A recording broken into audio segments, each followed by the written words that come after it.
tarde. Essa hora é uma hora... Tem que gritar, né? Entendi. Essa hora é aquela hora da misericórdia, mas aquela hora que o sono, né, bate. Mas é muito importante a gente prestar bem atenção, porque a oração é uma coisa que existe uma grande oposição, né, para que a gente reze. Então, quando tiver alguém dormindo do seu lado, você acorda, ou então você anota alguns tópicos, de formas que você não perca essa graça que o Senhor quer nos dar essa tarde, né, de reavivar o nosso amor esponsal por Ele, reavivar o desejo de pertencer somente a Ele. Mas está todo mundo falando muito ainda, né? Eu não vou conseguir que calem a boca, vou? Eu fico tímida, falar e todo mundo falando ao mesmo tempo. Fico morta de vergonha. Mas existe uma frase muito linda que o nosso fundador disse na Assembleia Geral, que a vocação Shalom é um hino à primazia da graça. E que as nossas vidas deveriam ser um sinal do que a graça é capaz de fazer na pessoa humana. Estou inventando, né? Então, o que a graça é capaz de fazer na pessoa humana. Então, hoje à tarde a gente vai falar da oração como uma amizade com Deus, um relacionamento com Deus. Mas antes de começar a falar da oração propriamente dita, eu gostaria de falar um pouco da importância da palavra de Deus para que tudo que a gente viva na nossa vida espiritual seja confrontado com a palavra de Deus, para que a gente possa se relacionar com o Jesus verdadeiro, né? Mas não o Jesus que a gente inventa, cria a imagem, a nossa imagem, a nossa semelhança, ou então há uma ideia que a gente tenha de Deus, ou mesmo a idolatria, né? Então é muito importante a palavra de Deus, esse confrontar a nossa vida espiritual com a palavra de Deus. A riqueza dos santos, a riqueza bíblica dos santos não são as citações que eles fazem, mas a experiência que eles tiveram, que são muitas vezes iguais ou muito parecidas ao que existe nas Sagradas Escrituras, né? Idênticas muitas vezes. A vida do santo termina no matrimônio espiritual, né? E nas Sagradas Escrituras, no Apocalipse, existem as bodas do Cordeiro. Estão entendendo? Então é muito importante a palavra de Deus para que a gente possa confrontar a nossa vida espiritual e se aprofundar na leitura da palavra de Deus. A palavra de Deus, ela é um relato da experiência dos discípulos com Jesus ressuscitado, com Deus, como Deus se manifestou para eles no Antigo Testamento, e no Novo Testamento com Jesus, e Jesus ressuscitado. Depois da ressurreição, o Senhor se apresenta para eles e os introduz nessa nova lógica da ressurreição, nessa nova lógica pascal, né? E o Senhor vai introduzindo os discípulos nesse itinerário do Messias, que é o itinerário de dar a vida até o fim. Então o próprio Jesus vai introduzindo, né, os discípulos e a nós também nessa nova mentalidade pascal, nesse itinerário messiânico, como a gente vê nos discípulos de Emaús. Jesus, ele vai mostrando toda a Sagrada Escritura para os dois discípulos, para que eles pudessem compreender em relação a ele o que deveria se cumprir. Não é assim? Então nós temos hoje na igreja diariamente essa explicação do próprio Jesus de toda a Sagrada Escritura nessa nova mentalidade pascal, itinerário pascal. Estão entendendo isso? Eu estou complicando? Então, os discípulos, no fim da história, os discípulos ficaram sozinhos. Não foi isso? Eles iam, caminhando. Estão se lembrando da passagem? Então eles iam caminhando, Jesus foi explicando a palavra de Deus para eles, tudo que deveria se cumprir no próprio Jesus, e no fim, Jesus desaparece. Só ficam os dois. Não é verdade? Então, a experiência com Jesus ressuscitado acontece continuamente. Por quê? Porque aconteceu de uma forma interior, profundamente interior. Eles disseram: não ardia o nosso coração quando ele nos falava? Né? Nós nos sentimos uma realidade diferente, um fogo dentro de nós. Então, aconteceu com os discípulos de Emaús uma experiência profundamente interior. Por quê? Porque as coisas que acontecem dentro de nós são as coisas mais reais, mais profundas. Tem gente dormindo aqui, viu? Olha para o teu vizinho e acorda. Então, as coisas que acontecem dentro de nós, no mais profundo da nossa alma, são as coisas mais reais. O que é bonito na fé é que a gente vê sem ver, mas a gente vê concretamente, mas a gente não vê fisicamente, mas a gente vê mais do que fisicamente, né? Então é por isso que é importante a gente saber e ficar muito tranquilo que essa relação com Jesus ressuscitado, ela acontece continuamente, porque ela acontece dentro de mim. E tudo que acontece dentro de mim é mais real do que o que esses olhinhos vê que a terra há de comer. Não é verdade isso? Então a gente não se preocupar em querer ver, mas deixar que Deus se manifeste para nós no mais profundo do nosso ser. E essa ligação com a palavra de Deus, ela é muito importante.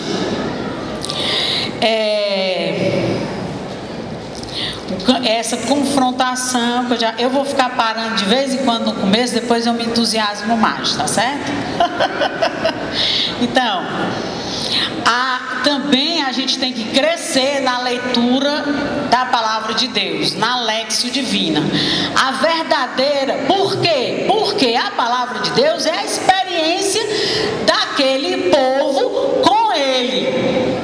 E quando eu leio a palavra de Deus e me aprofundo, eu percebo como eles viviam, como eles se relacionavam com Deus, como Jesus se relacionava com eles, né? E aí, a verdadeira Lexio Divina é aquela que causa um impacto no meu coração, que causa um impacto na minha vida, que me transforma, que mexe com todo o meu ser, que me interpela, que é o próprio Jesus que fala, e não uma coisa para eu saber decorar da palavra de Deus.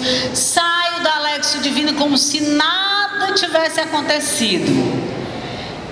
É preciso sair da Lexio Divina incomodado, interpelado, questionado. Estão entendendo isso? Então vamos lá.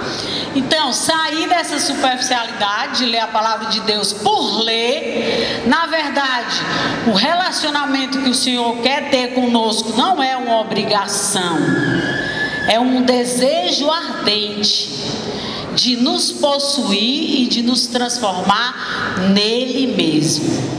A nossa vida de oração e a nossa Lexio Divina não é uma obrigação. Precisa ser um desejo ardente de conhecer a Deus e me deixar possuir e transformar por Ele. Então, a Lexio Divina, a gente coloca assim, né?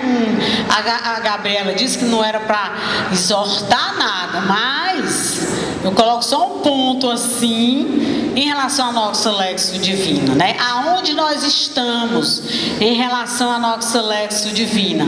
Aquela pergunta que o Senhor fez a Adão: Adão, onde tu estás? Não é porque Deus não sabia onde Adão estava. E o problema não era porque Adão comeu ou não a fruta. A pergunta que o Senhor fez a Adão era uma pergunta que interpelava e era uma pergunta pedagógica, para que Adão percebesse que ele estava fora do lugar. E aonde ele estava? E que outra voz que ele ouviu? Porque a voz do Senhor está presente dentro de nós, aonde você for, o que você estiver fazendo, aonde você estiver, a voz de Deus está dentro de mim, me acompanha. A voz, o olhar, a presença, Deus habita dentro de mim. Então, quando Deus perguntou a Adão, ele não é porque ele não sabia, era para que Adão percebesse que ele estava fora do lugar. E o problema não era ter comido a fruta ou não, mas era ter ouvido outra voz e querer se apoderar de todas as coisas. Quando o homem quer se apoderar de todas as coisas, ele não se transforma em Deus, ele se transforma em nada. Ele deixa de ser homem, né? Então, a Lexio Divina, ela é amor, ela é desejo de conhecer, ela é necessidade que queima o meu coração, de não mais ouvir falar do Senhor, mas de saber que Ele é, quem Ele é, quem eu sou, com quem eu falo, o que Ele pede de mim, quem é Ele, quem sou eu, né? Então a questão da Lexio Divina não é uma questão se der tempo, é uma questão de vida, é uma questão de ser, de ser, de ser, de ser, porque é Deus que faz o homem ser plenamente homem, né?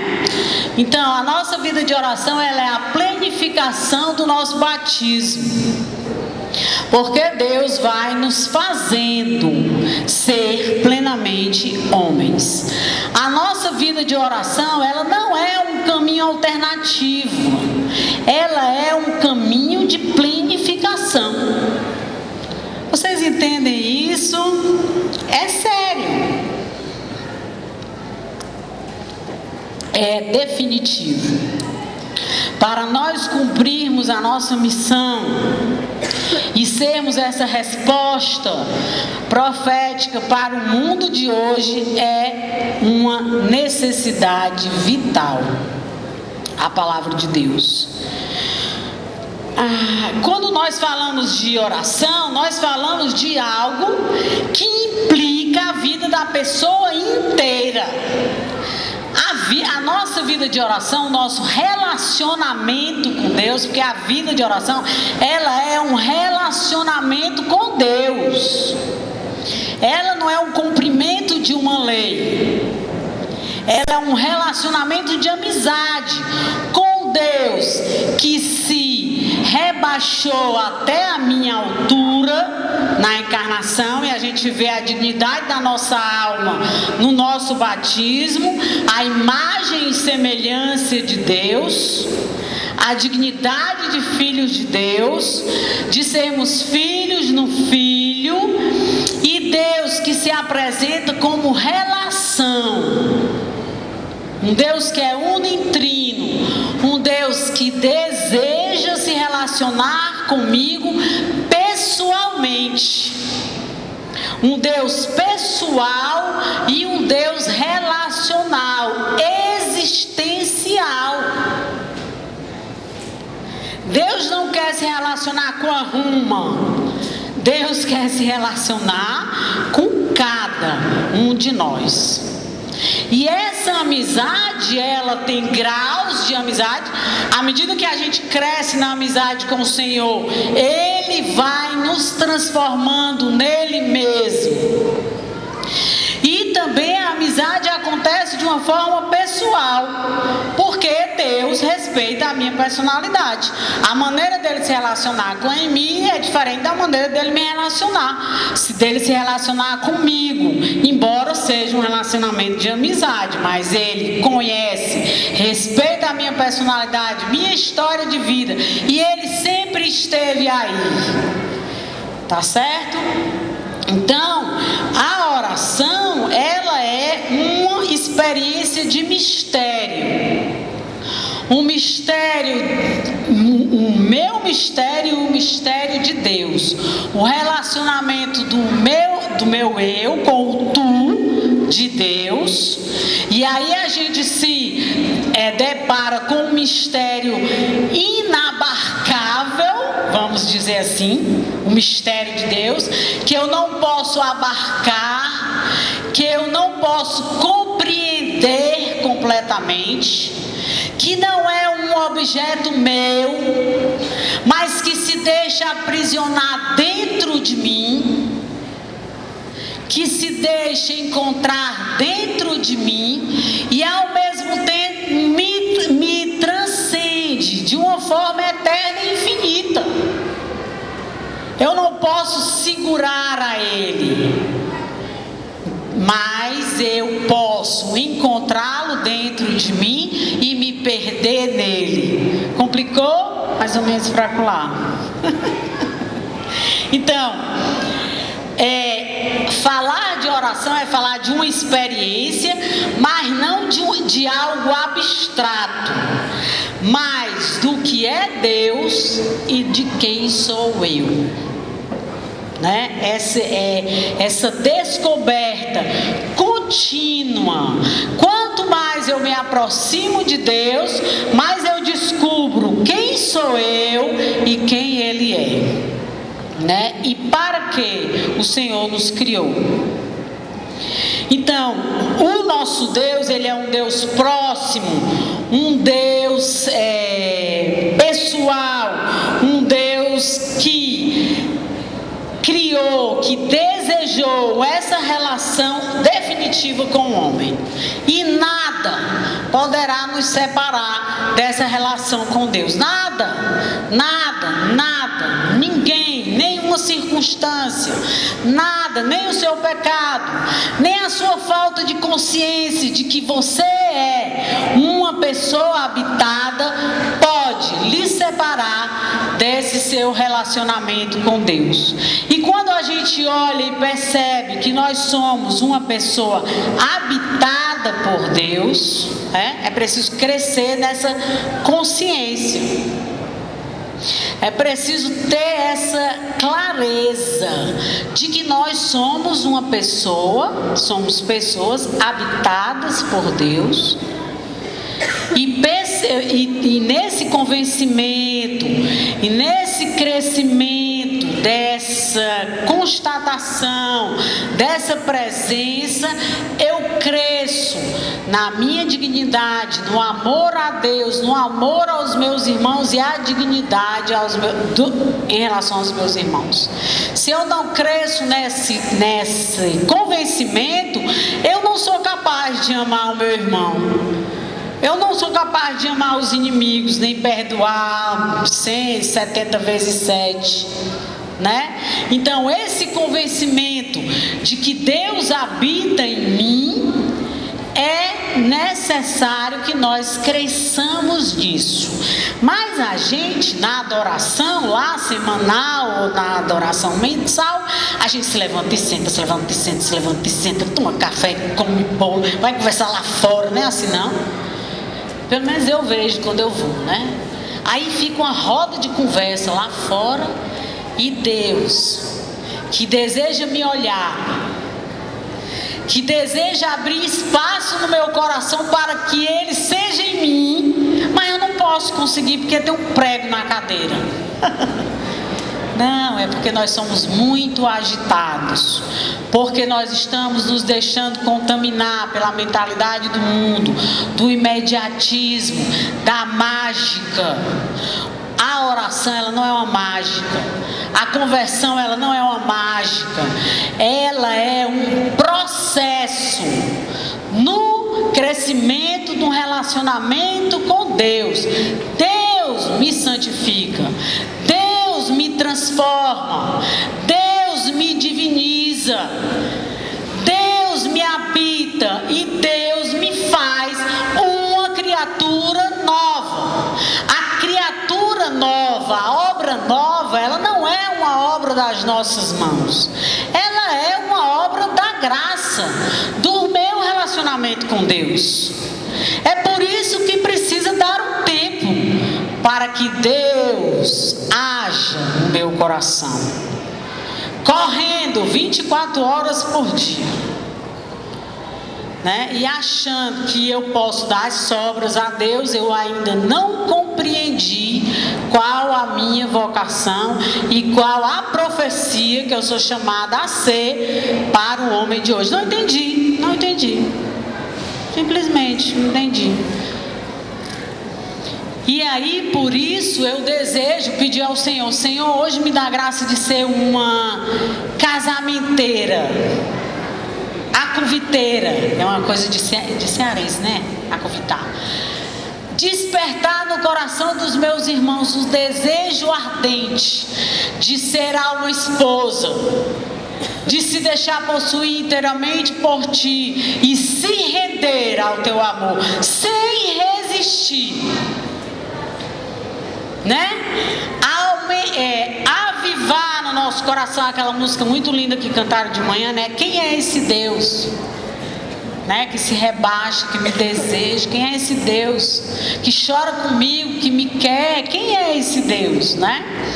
Então, eu me perdi um pouco, mas tudo bem. Só recapitulando assim as graças do batismo, né? Somos criaturas de Deus, imagem e semelhança de Deus, somos habitados por Deus. E Santa Teresa, ela cresceu na intimidade com Deus à medida que ela foi percebendo a grandeza da alma, a infinitude da alma, a capacidade da alma de se ampliar no amor, de conhecer a Deus e de amar a humanidade inteira até o infinito, como Deus ama, né? E isso não é uma frase bonita, não. É aquilo que nós somos chamados a viver. É aquilo que o nosso fundador só falta morrer de gritar, que é preciso amar o homem que sofre, mas isso sem amar a Deus e sem ser apaixonado por Ele ao ponto de ter os pensamentos dele, o desejo dele, a vontade dele, nós temos um grande caminho pela frente. Então, nós não... eu já falei da Santa Teresa, partilhe com seu irmão, com o que está dormindo.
A miséria do homem moderno está em que ele não sabe viver dentro de si. Santa Teresa fala do castelo interior, né? Aonde Deus habita dentro de mim.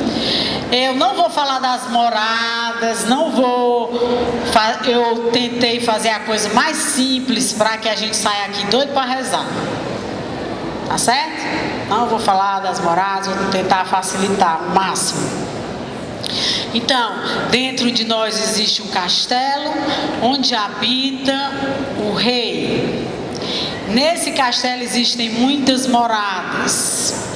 E nós vamos, nesse processo, conhecendo a Deus. É um processo que vai agindo em todo o meu ser, em toda a minha vida, em todas as áreas da minha vida.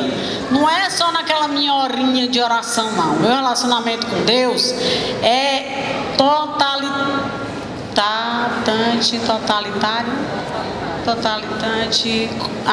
completamente. Desculpa, tá? Então todas as áreas da minha vida são visitadas e transformadas, porque Deus me ama e me aceita como eu sou, tá certo? E não simplesmente com aquela imagem que eu criei para mim mesmo. Então, a miséria do homem moderno é porque ele vive na superficialidade de si mesmo. Por isso que nós precisamos crescer na interioridade, no nosso interior, aprender a descer, aprender a conhecer a Deus que habita dentro de mim, silenciar diante de Deus. A gente já diz assim: eu vou fazer a minha oração pessoal.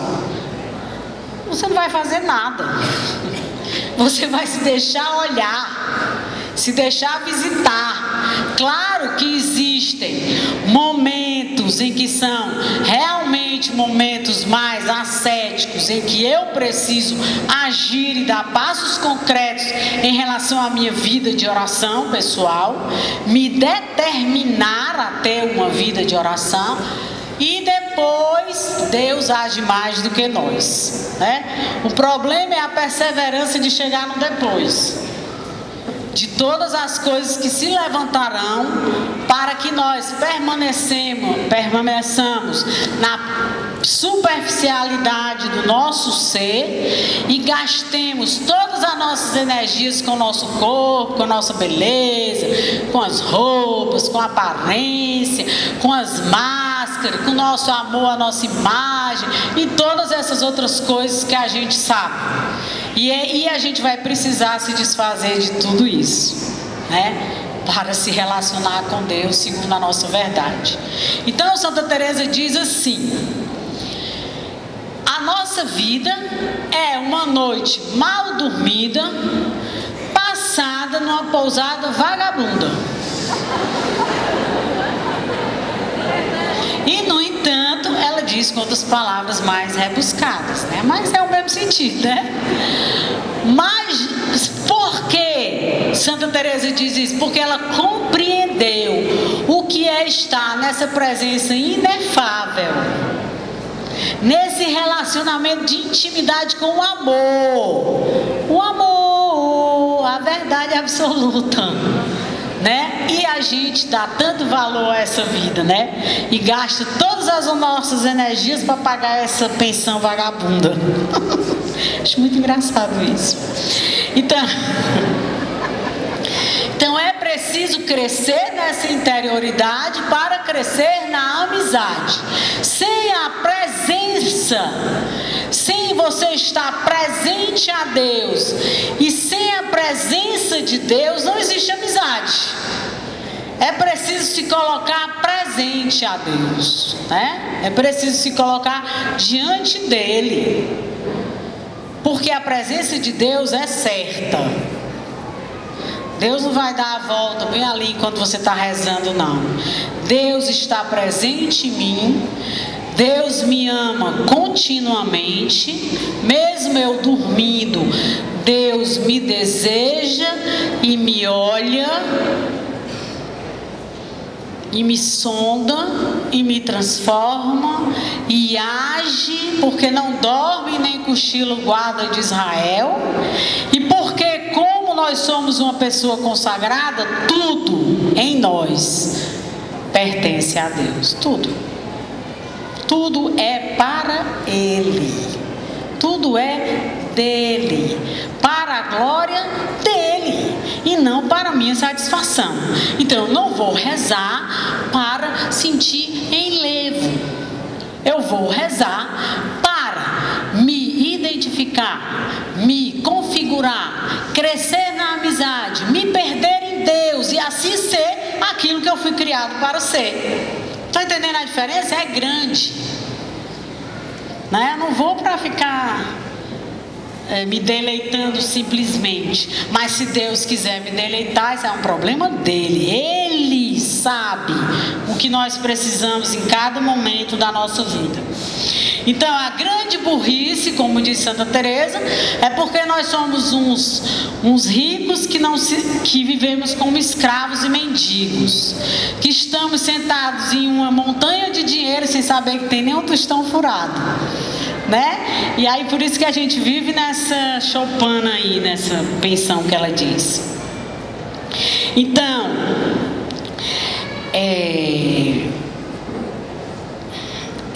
nós somos assim como uma barca que pode ser afundada por coisas exteriores, mas se nós estamos com o nosso olhar fixo em Jesus dentro de nós, tomara que eu consiga explicar isso, nada poderá me abalar, porque Deus está dentro de mim. Fora de mim existem todas as circunstâncias desagradáveis, todo tipo de dispersão, todo tipo de barulho, todo tipo de contaminação, mas dentro de mim, quem cresce na interioridade, esse nome Santa Teresa usa, não sei aqui como é que eu digo, existe todo o barulho, toda a contaminação, mas dentro de mim nada vai mudar, porque aqui habita Deus comigo, nós que caminhamos juntos para a união transformante. E nem a opinião dos outros, e nem as circunstâncias, e nem o que esperam de mim, o que vão dizer de mim, vai mudar o que acontece aqui dentro. Está entendendo? É preciso estar atento ao que acontece aqui dentro. Deus fala conosco de todas as formas, mas continuamente acontece algo real, definitivo dentro de mim. Mas eu estou muito preocupado, né, com o que acontece fora, né? Eu estou muito preocupado com a moda, eu estou muito preocupado com o que dizem, eu estou muito preocupado com todas essas coisas exteriores, e eu vou me perdendo na dispersão. E um professor lá disse uma coisa que eu não sei se eu vou levar um tiro na testa, mas vou dizer.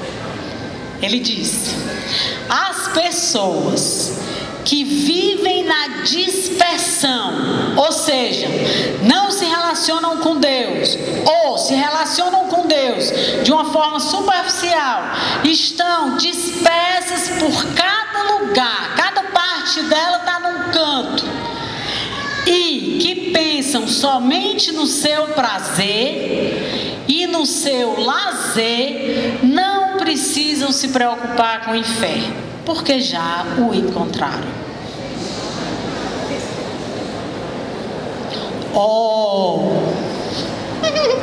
Porque céu é Deus, e Deus habita dentro de mim, mas nós estamos perdidos nos meios dos caminhos. É verdade ou não é? A mentalidade do mundo entra na nossa vida e na comunidade porque nós não estamos muito interessados com o que está acontecendo dentro. E o que acontece dentro não para, porque Deus é fiel. Deus deseja levar a cabo aquilo que Ele iniciou no nosso batismo. Nós é que mudamos de ideia de vez em quando, mas Deus de tudo fará para nos santificar, porque Deus é fiel. Eu posso, no meu relacionamento de amizade com Deus, me dar pouco, mas Deus não pode se dar pouco, porque Deus só sabe se dar todo. Ele não se dá pouco. Eu posso escolher me dar pouco, né? É por isso que existe tanto barulho no ouvido, no coração, em todo canto. A gente não consegue sentar na frente do Santíssimo. Uma vez eu tive uma formanda que disse assim: eu não consigo passar 15 minutos diante do Santíssimo. É mesmo? O que é que você sente? Um faniquito, uma coisa assim. Então vamos fazer o seguinte: você vai ficar 15 minutos diante do Santíssimo, depois você sai da capela. Eu posso ter errado, mas eu disse isso. E dá uma volta no pátio do Shalom, todinho, aquele pátio todinho que enche lá na missa do padre. Aí depois você volta e passa mais 15 minutos. Aí quando o faniquito vier de novo, você vai. Preciso se educar para escutar a Deus, e cada vez mais, porque o mundo cada vez é mais barulhento, cada vez responde mais imediatamente o seu desejo, o seu prazer. Deus não é assim. Deus vai nos santificando, nos transformando nele mesmo de uma forma progressiva, não como uma ladeira íngreme fácil de percorrer. Não, nós vamos encontrar empecilhos, eu vou já falar disso, né? Nós vamos encontrar empecilhos, mas é preciso se educar. Se você não tiver um formador como eu, que manda a pessoa dar a volta ao mundo e depois voltar, tem que partir de você. Não vou falar nisso agora não. Então é preciso essa educação, autoeducação, para o silêncio, para a escuta de Deus, para fazer adoração. Nós somos privilegiados por causa da nossa adoração perpétua. Ave Maria! Mortos de cansado. Mas se eu aplico o meu coração em Deus, se eu me coloco na presença de Deus e aplico o meu coração nele, por ele, para agradá-lo, para fazê-lo companhia, para que ele se deleite comigo. Pensa aí, que a gente não se acha que tem nada para Deus se deleitar, mas ele se deleita, né? Ele nos vê com a nossa formosura, ele nos vê na nossa planificação. Nós somos privilegiados. Mesmo que você durma, mas você dorme por amor a Deus, na adesão, no desejo imenso de conhecê-lo e saber que, como Santa Teresinha dizia, os pais acham lindo quando seus filhos dormem. Eu não estou mandando dormir na adoração todinha não, viu? Mas reconhecendo a sua própria limitação, né? Não vou além disso aí não, que eu gosto de falar desse negócio do sono. Então, o trato de amizade, né? Não, o olhar de Deus. Essa coisa de nada pode mudar no nosso interior é uma coisa importante, que eu acho que você deveria escrever aí no seu caderno. Nada, ninguém, nenhuma circunstância, nem a moda, nem a opinião, nem a sua invenção, porque você botar a culpa do marido, do papagaio, no menino, nada pode mudar a decisão do seu coração de ter uma vida de oração. Por caso contrário, não cumpriremos a nossa missão, né? Santa Teresa diz que só percebeu os efeitos na alma dela depois que ela se determinou a ter uma vida de oração e se determinou a enfrentar todas as dificuldades que surgissem para que ela tivesse uma vida de oração. O inferno inteiro Deus se levanta quando alguém se decide ter uma vida de oração contínua. É preciso uma determinada determinação, uma decisão que só você pode tomar, né? É preciso uma continuidade na oração, mesmo que Jesus não fale como você gostaria que ele falasse, mesmo que Jesus não apareça como você gostaria que ele aparecesse, ele está ali. Está entendendo isso? O relacionamento com Deus não se faz simplesmente pelos nossos sentimentos, mas é um relacionamento de amor, de coração a coração. Pode passar pelo meu sentimento? Pode, se Ele quiser. Pode passar pela minha inteligência? Pode, até onde Ele quiser. A virtude essencial para uma vida de oração verdadeira, autêntica, para uma vida espiritual séria, é a humildade. Eu aceitar a maneira que Deus age em mim. Deus tem uma pedagogia para agir com cada um de nós.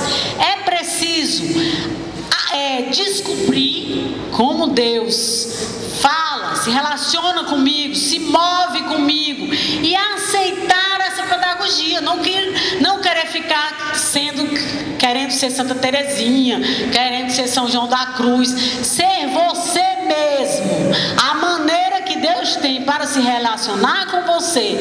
Aceitar a pedagogia de Deus para você.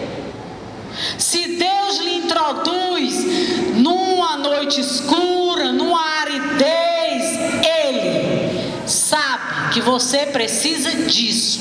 E se você tiver humildade, submissão a Deus, de saber que Ele sabe e me conhece, e sabe o que eu preciso nesse momento, porque os pensamentos dele estão muito acima dos meus pensamentos, e o desejo dele de me transformar em si, nele mesmo, são superiores infinitamente ao meu desejo. E me submeter, porque Deus me coloca na escuridão e é Ele mesmo que me tira. E quando Ele tirar, você nunca mais vai ser a mesma pessoa. Na hora da dor, do sofrimento, a gente quer se livrar, né? Mas a humildade significa humilhar-vos sobre a poderosa mão de Deus. Sabe o palavreado? Blá, blá, blá, blá, blá, blá. Cala a boca e deixa Deus fazer. Né? Cala a boca. Deus sabe o que você está precisando. Então, a humildade, ela é a virtude principal para esse relacionamento de amizade com Deus, porque Ele é que é o Senhor, Ele é que sabe o que eu preciso, Ele que me procurou, Ele que se antecipou, Ele que me amou primeiro, Ele que sempre chega, Ele que sempre vai. A gente vê no Novo Testamento Filipe, que vai evangelizar o eunuco. A iniciativa não foi de Filipe. Filipe foi dócil. A iniciativa foi do Espírito Santo, foi de Deus. Vá lá no deserto, naquele lugar difícil. Entendem? Por isso essa leitura da palavra de Deus é muito importante. Porque você percebe sempre, em nenhuma circunstância, Deus em todas as circunstâncias, Ele se antecipou a nós. Ele nos desejou. Ele chegou antes, né? Então, a continuidade da oração, não adianta eu rezar um dia 20, não. É uma questão de plenitude de vida. Está entendendo a oração? É uma questão de plenitude de vida. Então, é mais importante do que comer, é mais importante do que se embelezar, é mais importante do que tudo. É o centro, é o motor da nossa vocação, da nossa espiritualidade. Então, o caminho de amizade amizade é um caminho de entrega de si e de acolhida do outro. Eu que me entrego a Deus como eu sou, e Deus que se entrega a mim como Ele é. Nesse mistério que eu não posso achar em nenhum momento que Deus é um objeto do meu... que Deus está na minha mão, que Deus vai fazer o que eu quiser com Ele. Muitos relacionamentos entre nós com Deus é um relacionamento que o pessoal do Texto da Misericórdia tem. Não porque eu consigo um emprego, não porque Deus curou a minha orelha, não porque Deus me deu isso, deu aquilo. O que foi que Deus fez na sua alma? O que foi que Deus transformou na sua vida em 25 anos de comunidade Shalom? Você ainda está pedindo coisa a Deus, trocando fichinha, né? Não entendemos, parece que muita coisa, mas não posso chamar a atenção de ninguém, né, Gabriela? Mas esse relacionamento de trocar fichinha não combina com a nossa espiritualidade, né? Não. Troca a fichinha. Tu te dou não sei o que, tu vai curar minha cabeça. Meu Deus do céu. Me faz parecida contigo, Senhor. É esse o nosso pedido. Então vamos lá.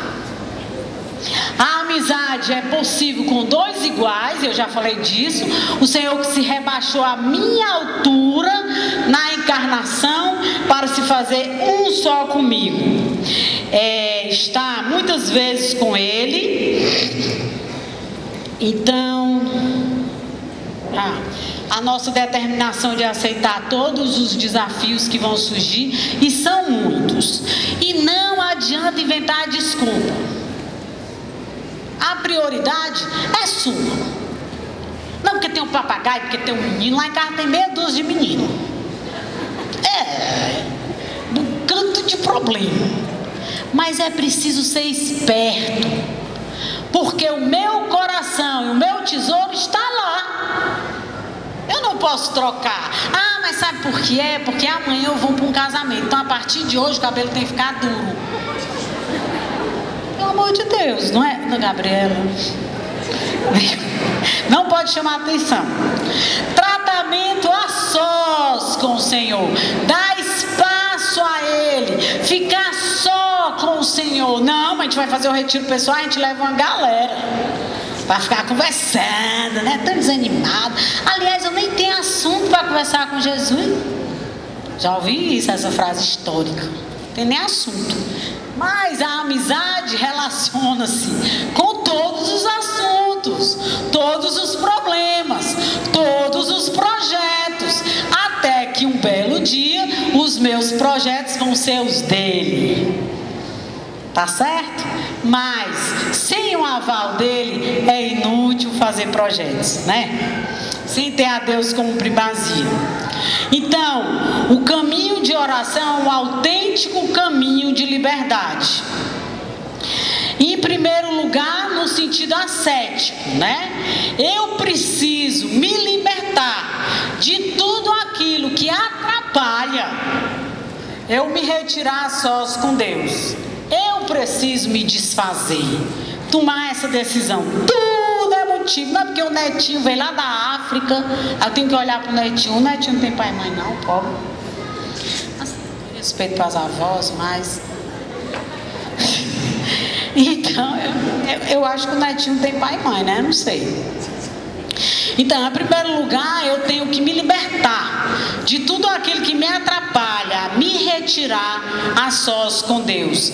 Isso entre os aspectos materiais, temporais, objetivos, sociais, todos os áreas, tá bom? Em segundo lugar, na oração, Deus vai me libertando de tudo aquilo que vai me impedindo de alcançar uma liberdade autêntica. A liberdade interior, a liberdade autêntica é um requisito imprescindível para a união com Deus. Ninguém pense que vai se unir a Deus cheio de panela. nas costas, uma pregação que a Emília deu em 1912, que a gente ia se relacionar com Deus cheio de panela, cheio de desculpa, cheio de tesouros que não são Deus, né? E estar a sós com aquele que sabemos que nos ama. Saber que Deus me ama, que Deus me deseja, que Deus me vê na minha formosura. Saber que eu sou amado por Deus é muito importante, essa consciência viva de que somos amados por Deus, de uma forma que nunca fomos amados e nunca seremos, né? Como Deus nos ama. Então, estar a sós com aquele que sabemos que nos ama, que sabemos que podemos ser nós mesmos, que não precisamos mais das máscaras e nem da cara de santinha torta. Não, precisa ser você mesmo. Não precisa estar a cara de santa torta. Não, normal, sendo você mesmo, né? Então é porque às vezes a pessoa pensa que a cara torta assim é de santidade. Então é preciso ter essa consciência que Deus me ama, e eu desejo estar na presença dele livremente, folgadamente. Ufa, aqui sim eu sou amada, aqui sim eu posso ser eu mesmo, aqui sim eu posso mostrar a minha cara feia e meu mau humor. Porque se eu entregar a Deus só quando eu estou maravilhosa no casamento, se eu me entrego ao meu marido só quando eu estou de cara boa, maquiada, cabelo liso, eu não estou entregando tudo. Se você entrega a Deus só o seu desejo de ser perfeito, você não está entregando tudo. Você tem que entregar a Deus a sua fraqueza, a sua miséria e o seu desejo de ser santo. É isso, entregar tudo. Está entendendo? Deus trabalha em cima da verdade. Deus não trabalha em cima de uma fantasia. E entregar tudo a Deus é entregar a minha feiura e entregar a minha formosura. Por isso que a humildade, ela é uma vertente baseada na visão antropológica, na verdade que eu sou uma criatura fraca, limitada, pecadora, e na dignidade, na visão teológica da minha dignidade de filho de Deus. Estão entendendo? Então a humildade, ela é feita dessas duas coisas. Não, a santidade não é perfeccionismo. A santidade é a união da minha vontade com a vontade de Deus, sem nenhuma diferença. Vamos lá. Então, a escuta de Deus já falei. Pode partilhar mais. Crise. Nesse caminho de oração, nós vamos encontrar muitas crises, especialmente em relação ao autoconhecimento. Para os místicos, o autoconhecimento é a pedra de toque na vida espiritual e na vida de relacionamento com Deus, né? O autoconhecimento é essencial. Santa Teresa diz: mais vale um dia no autoconhecimento do que muitos anos de enlevo. O autoconhecimento, ele é fundamental para descobrir a própria verdade e a verdade de Deus. Quanto mais eu me aproximo de Deus, mais eu compreendo a minha miséria, o meu pecado. E não é fácil se conhecer, porque você se acha tão bonzinho, porque você é do Shalom. E quando você começa a ver que você é um miserável pecador, não é porque a pessoa comete mais pecado, não. Ela começa a ver mais claramente a gravidade do pecado, o sentido teologal do pecado. E aí, minha filha, o negócio fica... A pessoa entra num profundo sofrimento. O autoconhecimento, ele é um profundo sofrimento, porque Deus vai tirando as nossas ilusões sobre nós mesmos. E a gente vai compreendendo, Ele vai mostrando assim na sua frente quem é que você é. Não para você se desesperar. Não para você ficar angustiado. Não para você ficar desesperado.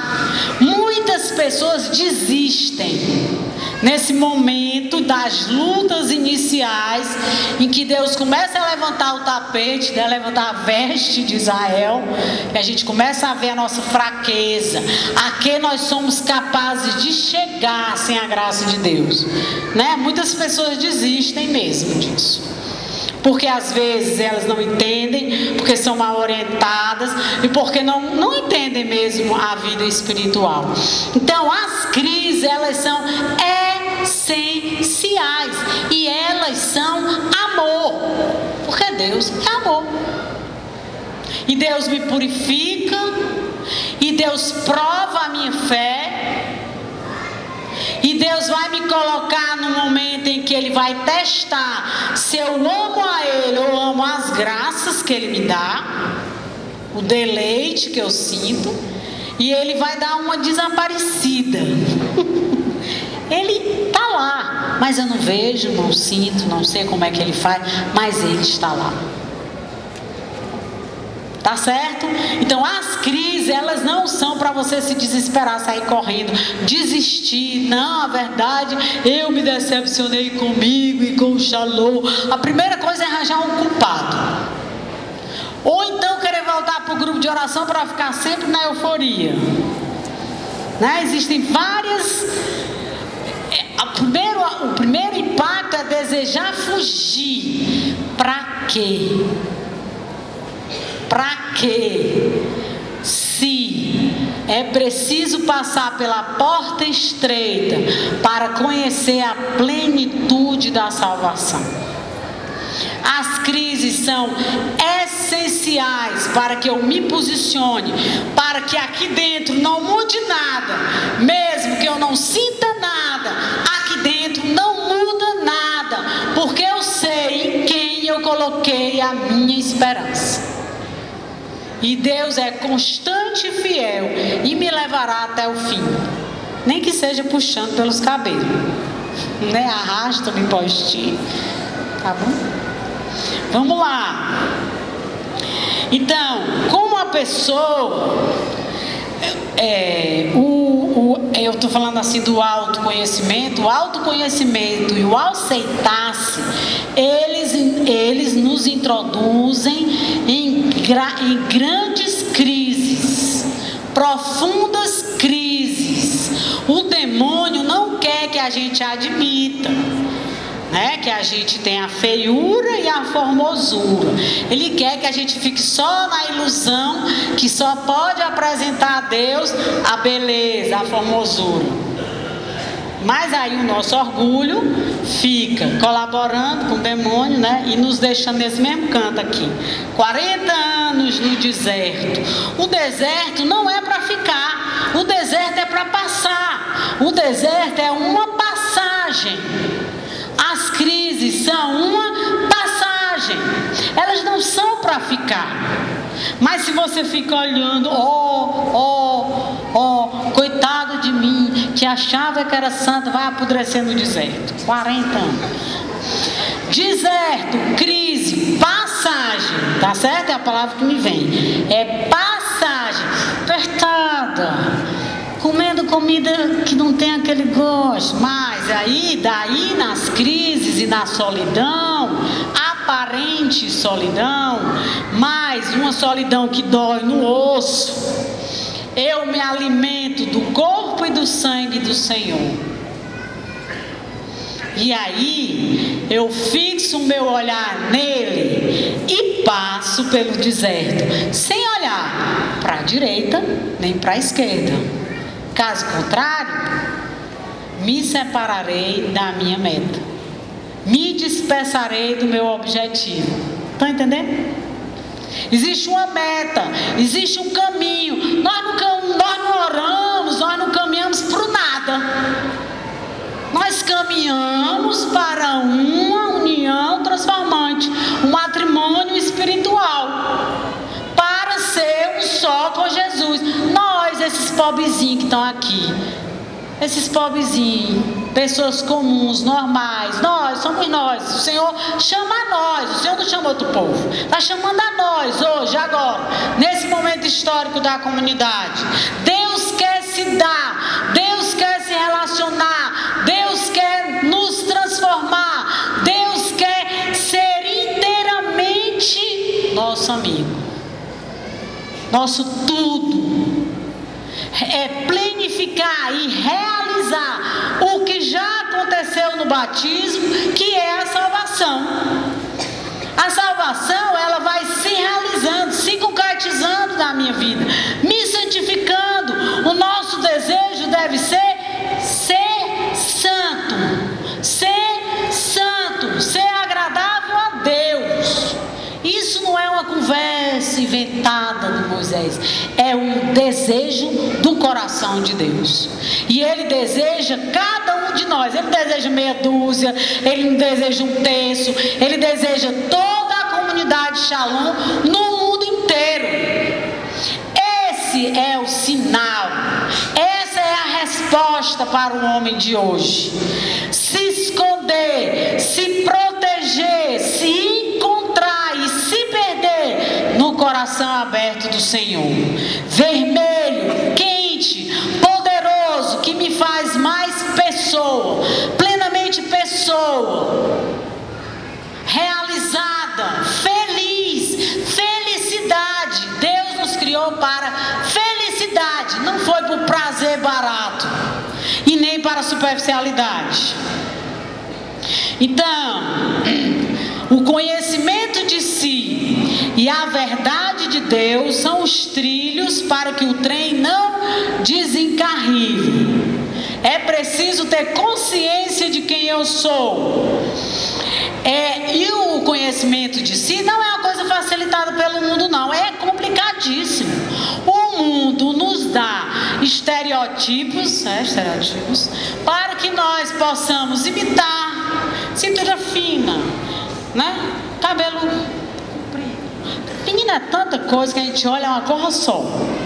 Sem personalidade, mais um número, mais um ser vagando. Né? Isso, mais um ser vagando, sem fazer a diferença, sem lembrar para os homens que Jesus está vivo e que age dentro do meu coração e me queima, me transforma, muda a minha vida, muda os meus valores, muda os meus objetivos, vivo, ressuscitado, sem precisar ver, mas experimentar. Essa é a nova evangelização. Lá no Instituto de Mística, os professores diziam: não existe evangelização sem a introdução do mistério, sem a experiência com Jesus ressuscitado. Essa é a evangelização que o mundo precisa.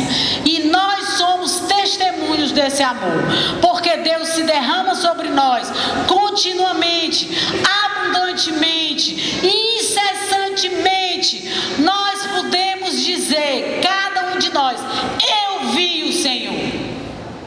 Podemos ou não podemos dizer? Nós vimos o Senhor, nós vemos o Senhor. O Senhor muda a nossa vida, o Senhor age, o Senhor dirige, o Senhor é o meu Deus, é o meu Salvador, é a esperança da humanidade.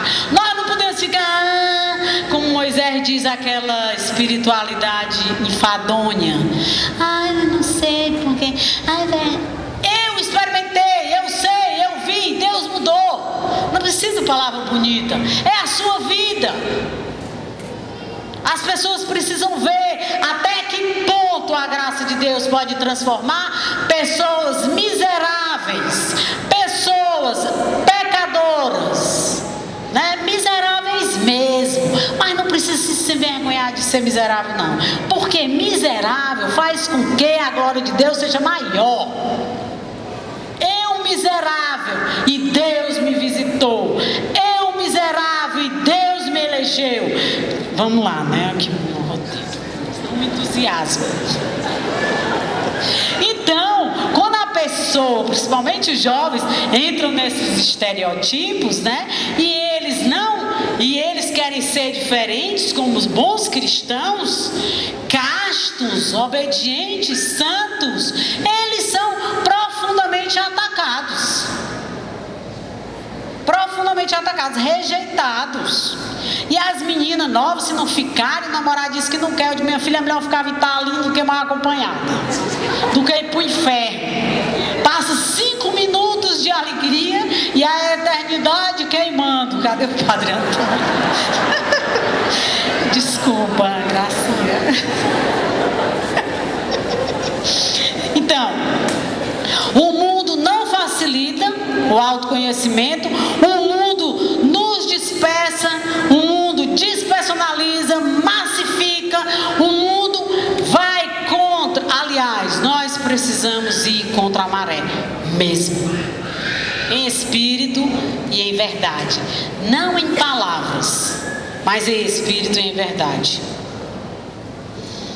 Então, um dos condicionantes para sermos criaturas novas parte do conhecimento de si, ser o que se é, algo que já somos, mas que a graça de Deus quer potencializar. Também nos libertar daquilo que a gente sonhou para nós, que o nosso pai sonhou, que a bisavó sonhou, mas o que Deus quer de mim é isso que eu quero de mim, né? E o aceitasse, né? Esse aceitasse, para eu me entregar a alguém, eu tenho que me aceitar. Como é que eu vou me entregar a uma pessoa se eu não me aceito? Né? Eu não me entrego. Eu só entrego aquilo que eu aceito que eu sou, o que eu sou mesmo. Não é isso? Compliquei aí? Ficou complicado isso? Ai.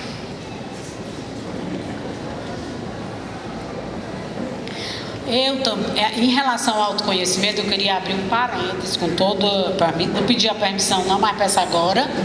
Nós temos um caminho, o autoconhecimento, ele é essencial, assim como o aceitar-se.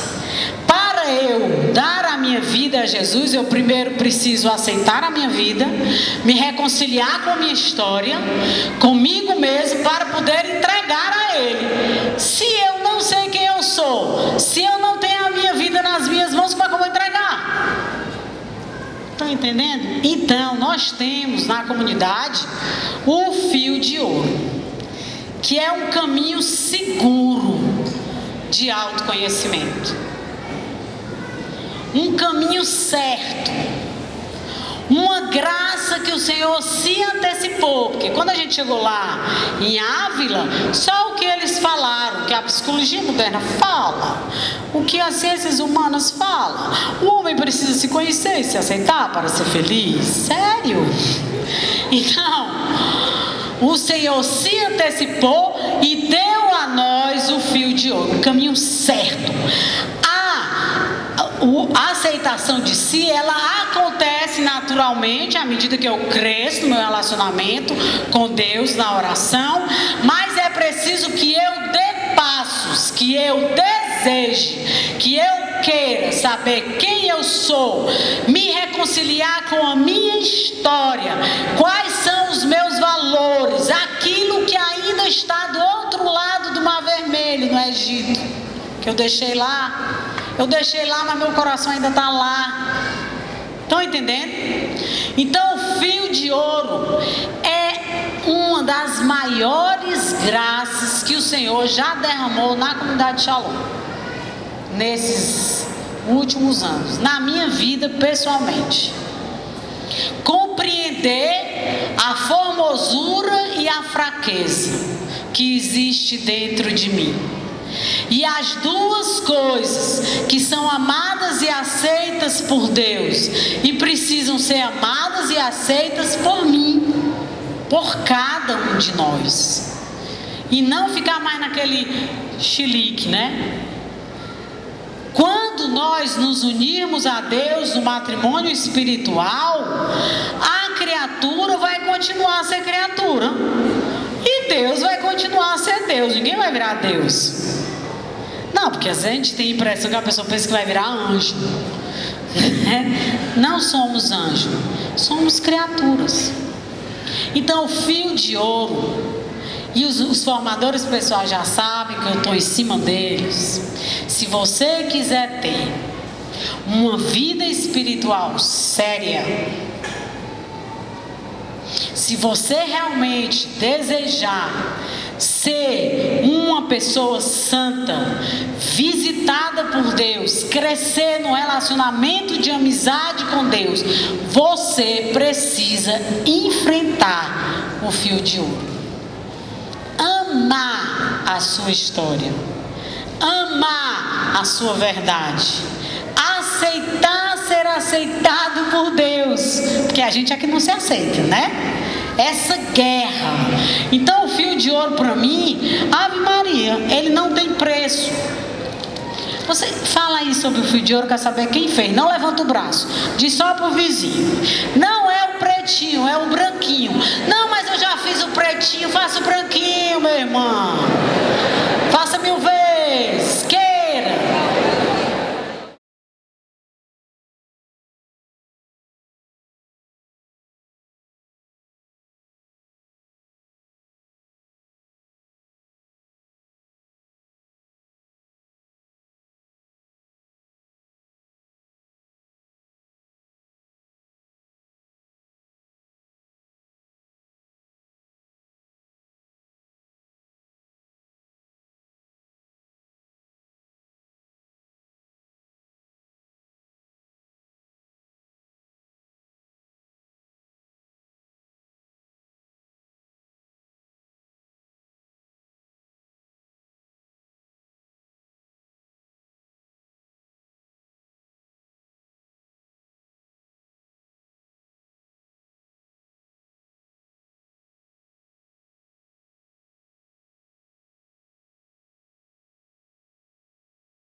Passos concretos, decisão de vida.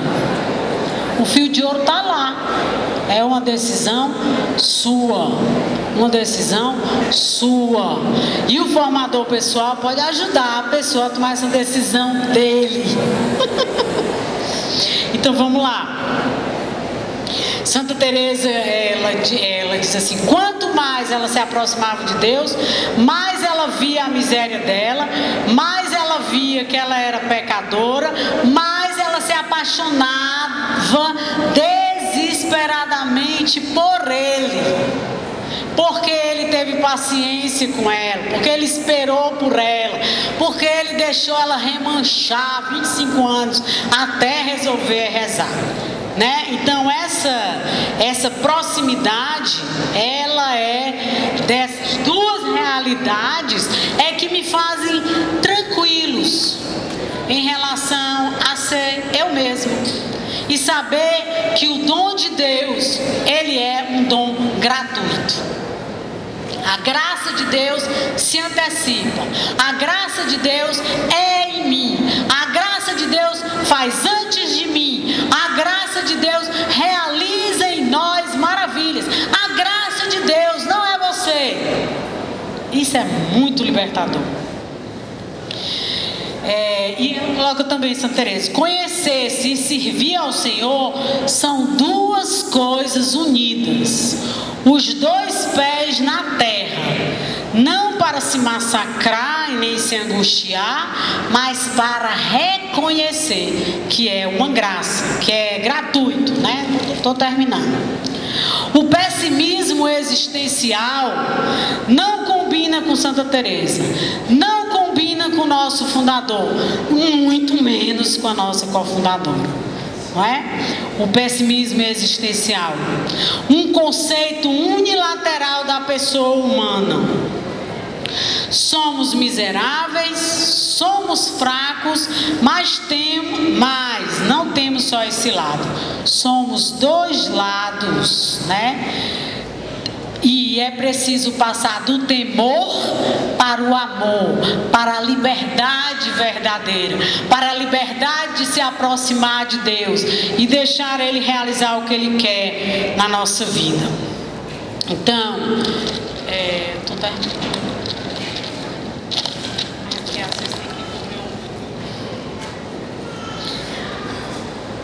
E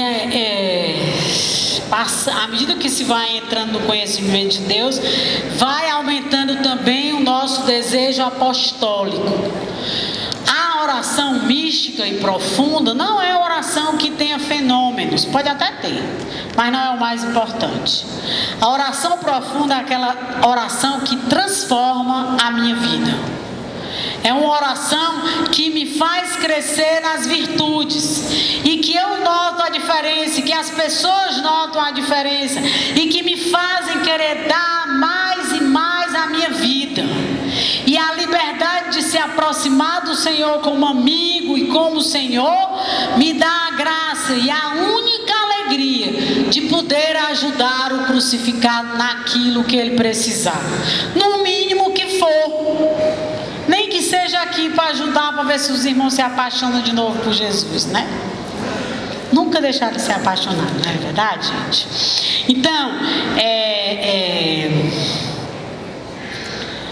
e essa amizade com Deus, ela vai crescendo em vários graus, até chegar no matrimônio espiritual, em que aí a amizade é tão profunda, a liberdade é tão grande, que aí é preciso apresentar a família, e Deus nos introduz no relacionamento com a Trindade. Uma voz assim, palavreado bem, né, popular. Então, caminhamos para essa profundidade de amizade, profundidade de liberdade, profundidade de ser você mesmo e deixar Deus agir e ser, superar, ir na frente, colocar a gente onde a gente nunca pensou e nem desejou às vezes, né? Então, a união das vontades, esse matrimônio espiritual em que não sou mais eu que vivo, é Cristo que vive em mim. E o único desejo dessa alma é salvar as outras, salvar as almas, salvar os homens, anunciar de todas as formas e ter essa parresia, esse desejo, porque somos almas esposas, porque temos Jesus como esposo e como amigo, porque podemos nos perder nele, nos encontrar nele, queremos evangelizar, queremos partir, queremos ter essa parresia. Quando acontece o egoísmo, a centralização, o medo de servir, é porque a qualidade da nossa amizade e a solidão em que nós não estamos ficando com o Senhor, nós estamos ficando conosco mesmo, né? Então são sintomas, são sinais. E eu queria terminar fazendo a mesma pergunta que Deus fez de novo a Adão, né? Aonde você está? A surpresa de Deus de saber que Adão não estava no lugar que deveria estar. A tristeza de ver que Adão foi para outro canto, ouviu outras vozes, ouviu a si mesmo, ouviu a serpente, ouviu o mundo, ouviu a mídia, ouviu aqueles desejos que ele sufocou e não encarou, né? E não colocou na presença de Deus. Vamos fechar um pouco os nossos olhos e vamos pedir ao Senhor que venha com o seu Espírito Santo sobre nós, que Ele venha nos visitar, que Ele venha aquecer o nosso coração e o nosso desejo de conhecê-lo, de amá-lo, de perder a nossa vida para ganhar, de sermos plenamente realizados e felizes nele, porque somente nele nós podemos ser.